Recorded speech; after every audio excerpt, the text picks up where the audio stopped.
QR code పెట్టిన వ్యక్తి ఆనాటి ముఖ్యమంత్రి మా నాయకుడు జగన్మోహన్ రెడ్డి గారు.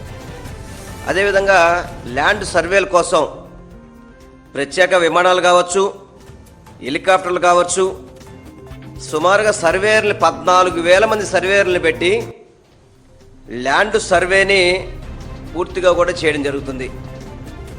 అదేవిధంగా ఇదే సర్వేని ఎన్నికల ముందు ఈ సర్వే చెయ్యొద్దు, అధికారంలో రాగానే సర్వే రద్దు చేస్తాను, ఈ సర్వేల్ని మీరు నమ్మకండి అని చెప్పిన వ్యక్తి ఈరోజు అదే సర్వేలు మేము చేయించామని చెప్పని ఇదొక క్రెడిట్ చోరీ అనమాట. ఇదొక క్రెడిట్ చోరీ చంద్రబాబు నాయుడికి. ఇప్పుడు కూడా సర్వేలు చేస్తున్నారు, కానీ సర్వే చేయడమే తప్ప సర్వేకి రాళ్ళు లేవు, సర్వేలకి హద్దులు కూడా సరిగ్గా చూపెట్టే పరిస్థితి లేదు ఇప్పుడు చేసే చంద్రబాబు నాయుడు. సర్వే చేసాక రాళ్ళు పెట్టకపోతే అది సర్వే కింద వస్తుందా అసలుకి? బాబు గారు చెప్పండి, చంద్రబాబు గారు, మీరు